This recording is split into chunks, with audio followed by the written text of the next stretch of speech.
मैंने उस पुरोचन को आज रात्रि ही उस लाक्षागृह में अग्नि लगाने का संदेश भिजवा दिया है।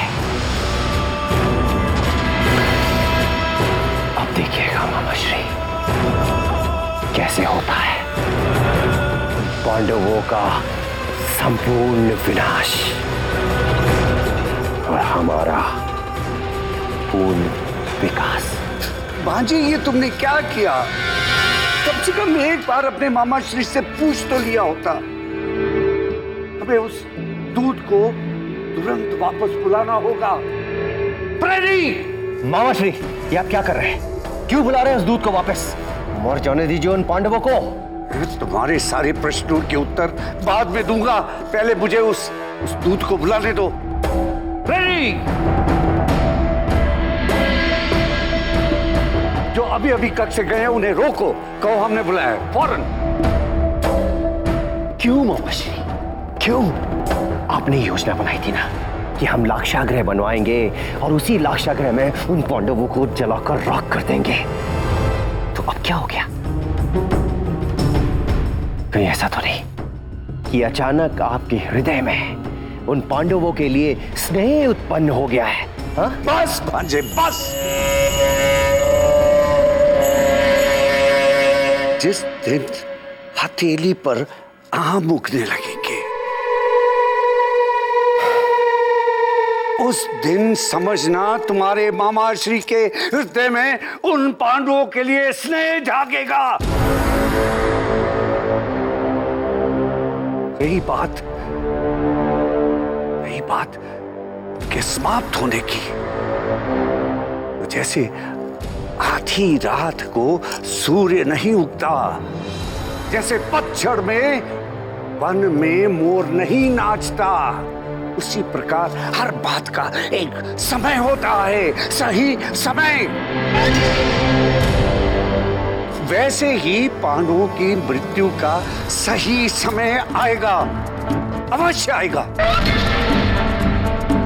यदि आज हम उन्हें मृत्यु दंड दे देते हैं, सारा संसार हम पे संदेह करेगा। प्रजा हमसे घृणा करेगी।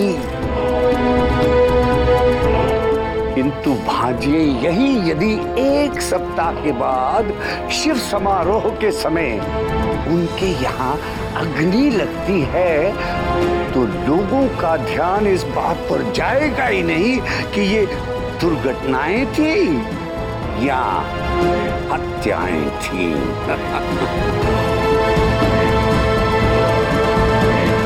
हाय हाय भांजे, कितना अच्छा लग रहा है, कितना अच्छा लग रहा है कि आज हम यहाँ पांडवों के स्वर्गवासी होने की तिथि निकाल रहे हैं। पांडवों के स्वर्गवासी होने की शुभ तिथि निकाल रहे हैं।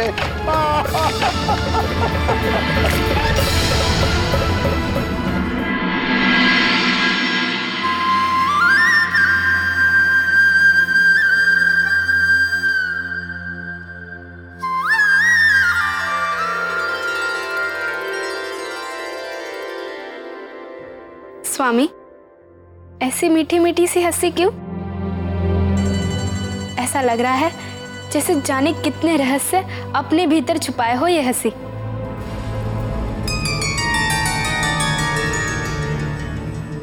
सत्यभामा,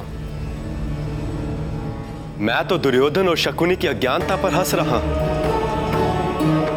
वो अपनी अस्थाई शक्ति के अहंकार में इस तरह से डूबे कि वो भूल ही गए हैं कि परमात्मा नाम की भी एक सर्वोपरि शक्ति है। दोनों जीवन मृत्यु के निर्णय ले रहे हैं, औरों की मृत्यु का समय निश्चित कर रहे हैं, किंतु उनके अपने ही जीवन में अगले क्षण क्या होने वाला है उन्हें इसका अनुमान भी नहीं। हे देवी, ममत्व सर्वभूतान, अर्थात मैं ही हूं वो जो हर प्राणी में वास करता हूं। मैं ही हूं वो जो समय, जीवन मृत्यु, कर्म और भाग्य का निर्धारक हो। किंतु कुछ लोग अपनी अज्ञानता और अहंकार में सब भूल जाते हैं। ऊंचे ऊंचे स्वर में नई योजनाएं बनाने लगते हैं, जबकि उनके लिए योजनाएं मैं उनके भाग्य के रूप में बना ही चुका हूं।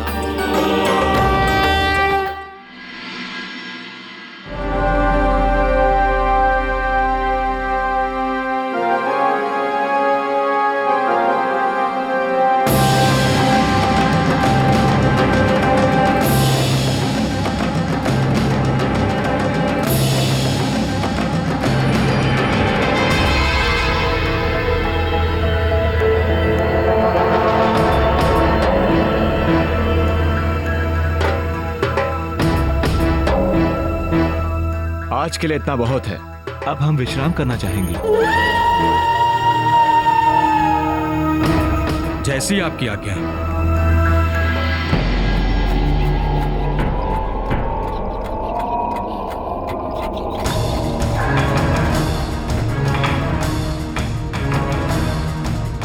भ्राताश्री, हमने निकट ही नदी के किनारे पर एक सुरक्षित और उत्तम स्थान ढूंढ लिया। यहाँ लक्ष्यग्रह से सुरंग खोदते हुए उत्तर पूर्वी दिशा में आगे बढ़ेंगे और नदी के उस किनारे हमें पहुंचना होगा। ठीक है, तो हमें आज रात्रि से ही कार्य आरंभ करना होगा। भ्राताश्री, इसमें एक दुविधा है। क्या भी? हमारे पास ना तो सुरंग की खुदाई के लिए उपयुक्त उपकरण है और ना ही अनुभव। ऊपर से हम मात्र रात्रि में ही खुदाई कर सकेंगे।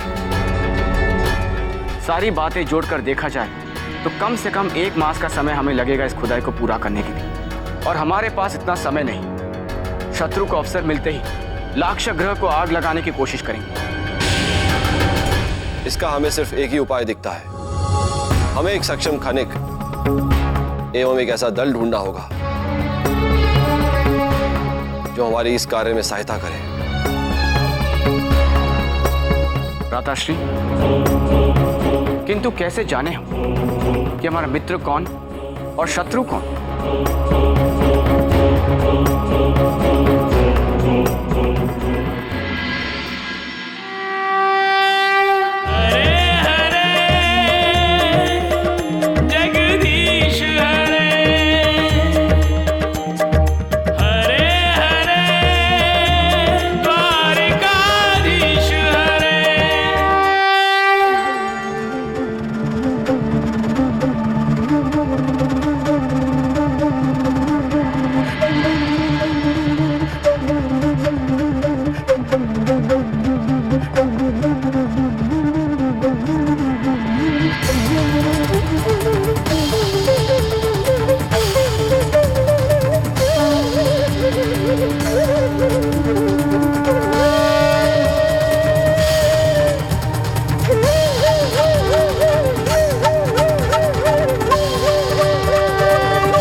हम धन्य हुए प्रभु,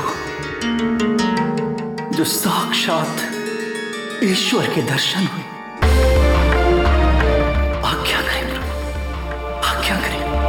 हे खनिक, तुम्हारा और तुम्हारे इन सब साथियों का इस धरती पर आने का प्रयोजन सिद्ध करने का समय आ गया। अपने एक सुकर्म के कारण आप सब इतिहास में नायकों की भांति जाने जाएंगे, जिन्होंने धर्म की अधर्म के हाथों जलाए जाने से रक्षा की है। हे प्रभु, हमें मार्ग दिखाइए, कैसे कर पाएंगे ये हम?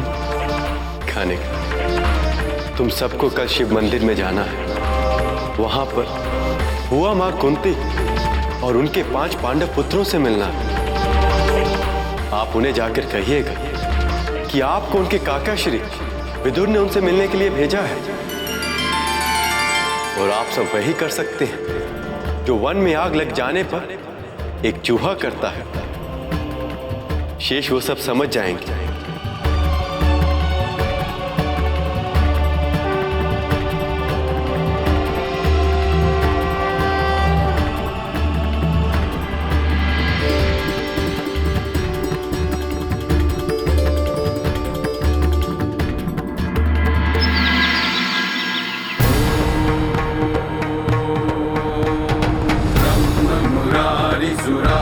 लिंगम निर्मल भासित शोभित लिंगम जन्मज दुख विनाशक लिंगम तत्प्रणमामि सदा शिवलिंगम।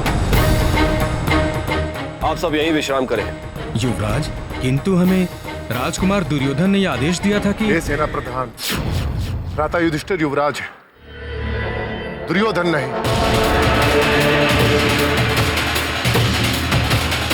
और इन्होंने आपको आदेश दिया है यहाँ पर रुककर प्रतीक्षा करने का।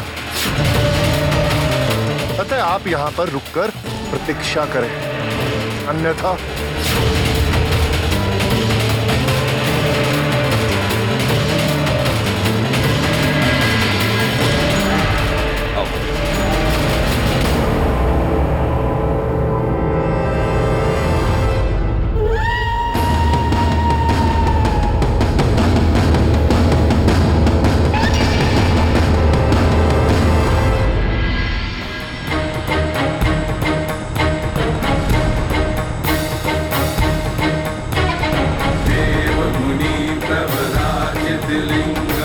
हे प्रभु, हमारी मदद करो, मदद करो प्रभु।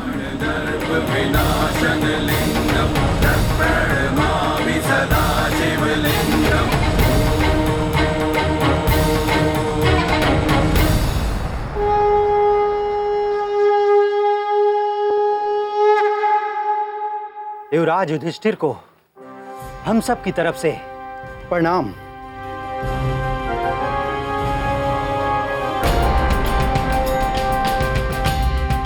हम आपके दर्शन के लिए यहाँ रुके हुए थे युवराज।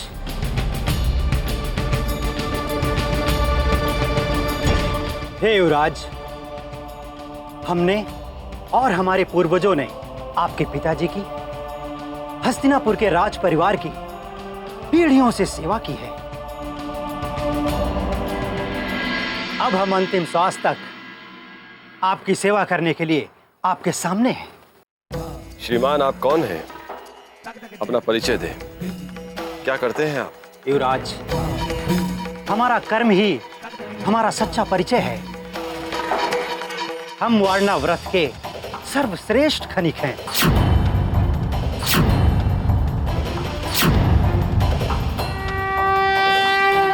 आप जो चाहे, जैसे भी चाहे, हमसे सेवा ले सकते हैं।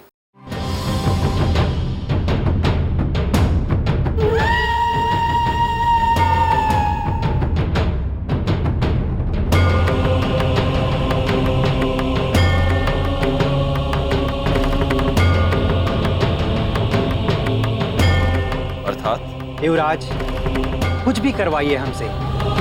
धरती के गर्भ में खुदाई करके बहुमूल्य रत्न निकलवाइए, बड़ी बड़ी सुरंगें बनवाइए, पहाड़ों के मध्य में से मार्ग बनवाइए, हमसे जो भी चाहे करवाइए।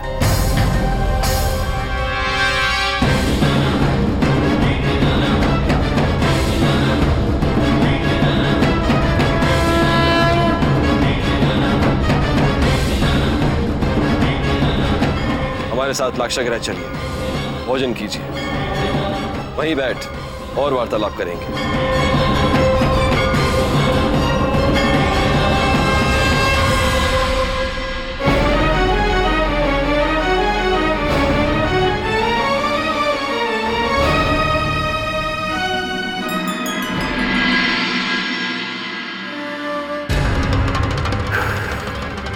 अरे भांजे भांजे, तुम्हारे यहाँ ऐसे घूमते रहने से कोई लाक्षागृह में अग्नि नहीं भड़क उठेगी भांजे।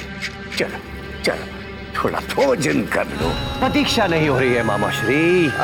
दुर्योधन से अब प्रतीक्षा नहीं हो रही है। केवल एक दिन बीता है, केवल एक दिन। 6 दिन और शेष रह गए हैं।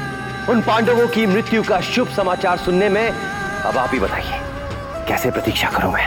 अरे भांजे, प्रतीक्षा तो करनी ही पड़ेगी।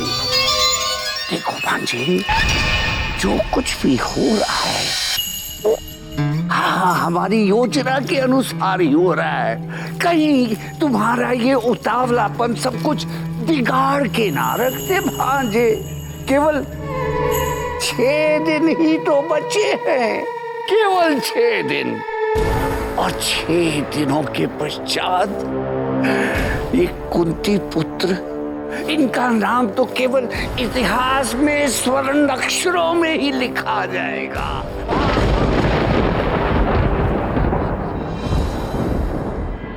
बताएं हमें, आपका मंदिर में कैसे आना हुआ? आप सेवा का ऐसा विशेष प्रस्ताव क्यों दे रहे थे हमें? हे युवराज, हमें आपके काका श्री विदुर जी ने आपकी सहायता के लिए यहाँ भेजा है।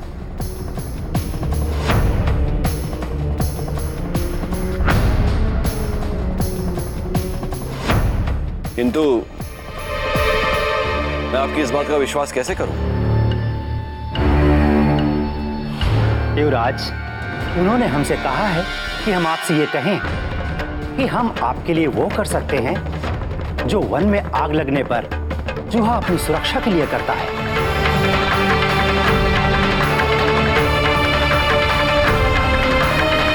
अर्थात हम आपके लिए सुरंग खोदें।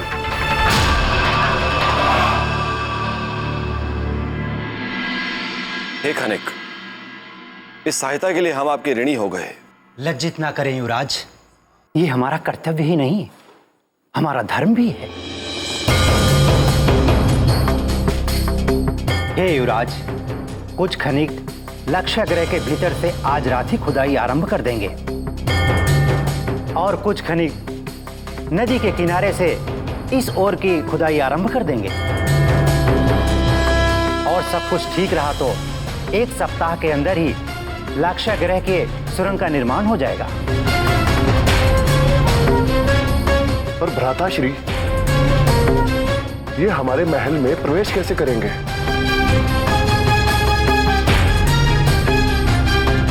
इसका प्रबंध मैं कल दान समारोह में कर दूंगा।